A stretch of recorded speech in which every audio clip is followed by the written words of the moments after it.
Amid the destruction from Harvey, so many stories like this of heroism, including this one. Houston area doctor who braved the rising floodwaters in the middle of the night in a canoe to perform emergency surgery on the boy you see there, a 16-year-old suffering from a very serious condition that could have led to permanent damage. Dr. Stephen Kimmel got a call early Saturday morning that Jacob Terrazas needed immediate surgery. Dr. Kimmel's own home was beginning to flood, but he rushed to the hospital anyway. First in his car, there was then too much water. He had to turn back. 2 volunteer firemen then came to help him with a truck and a canoe. They ran, they drove, they paddled in the dark against heavy currents until the waters were calm enough for Dr. Kimmel then to get out and walk the final mile, a mile through waist-high water to the hospital and then do the surgery. It's an incredible story. While Dr. Kimmel was at the hospital, in the meantime, his family, his house flooded. His family had to be rescued from rising floodwaters in their home. Now, Dr. Stephen Kimmel and his patient, Jacob Terrazas, have an incredible story to tell, and they are out front. And thank you both so very much. You both, of course, are safe tonight. Dr. Kimmel, let me just start with you, that story. After all of that, then trying to get through waist-deep water to get there, tell us about that journey. Well, I had a hard time getting there on my own, and the hospital was able to get a hold of the local volunteer fire department. So William and Kevin knocked on my door, and he said, "We're going to run for a while, Doc."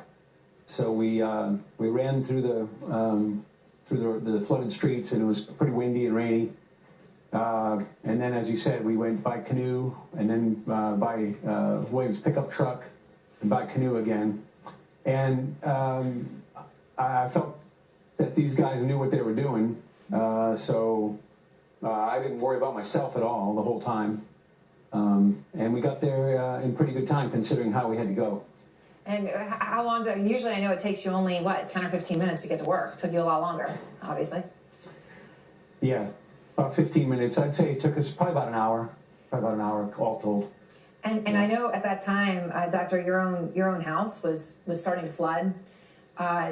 You obviously, you didn't have any second thoughts. You, of course, went straight when you were called. Well,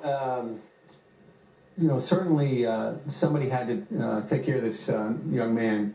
And so I thought, well, if I can do it, I certainly should. And so he was on the way to our institution, and I was glad I was able to make it. Jacob, I know you must feel so grateful to Dr. Kimmel and so blessed, but you must have been afraid. I mean, you were facing an emergency. Were you scared? Yes, I was really scared. And I know you didn't have an easy time getting to the hospital either, Jacob, with all the floodwaters rising. Tell me how you got there. Well, we were in a paramedic truck, and we were going down, I guess, the feeder, and we were telling them, well, they were telling us that they were, it was flooding, and they were trying to make it, but then I woke up, and my mom was looking at me. She was saying that I saw the water, and we had to get out, and I was kind of lost, but tired, and one of the paramedics carried me to the side of the highway, and after that, we waited for a little bit. It was raining. My mom, my sisters, they were just standing there wet. I was getting wet, cold. We were all cold. And we waited for a truck to get here. And we got in the truck. We left the paramedics. And after that, we went to fire department, I think. And we waited for a big truck to get there. And once the truck got there, we all went in there, and then we headed here. And then I was happy, I was warm with the blankets. And after that, I didn't really remember nothing. Yeah. I mean, Jacob, were you surprised that Dr. Kimmel was there? I mean, I know you and your family must have had a worry that as hard as it was for you to get there, it must have been just as hard for the doctor that was so crucial to you. Yes, it was kind of weird because I got there and I didn't know who was the doctor because he got here. I thought he was just some dude. And that's what my mom thought too. And once he told me, I was like, oh, okay. I wasn't dressed like this. Right, you had just come in yourself. I mean, Dr. Kimmel, when you know the context here. I mean, you left, and then your own family had to be rescued from your home because the floodwaters were coming up. I mean, did you know the storm was getting that dangerous for your family? No, and I think a lot of people were very surprised at just how quickly the water came up in our city as well as in Greater Houston. I don't think anybody really expected the ferocity that we saw. And Jacob, I know you're obviously doing better. Dr. Kimmel helped you. This was a crucial surgery, and you're doing better. Since you're with him tonight, do you have anything you want to say to him?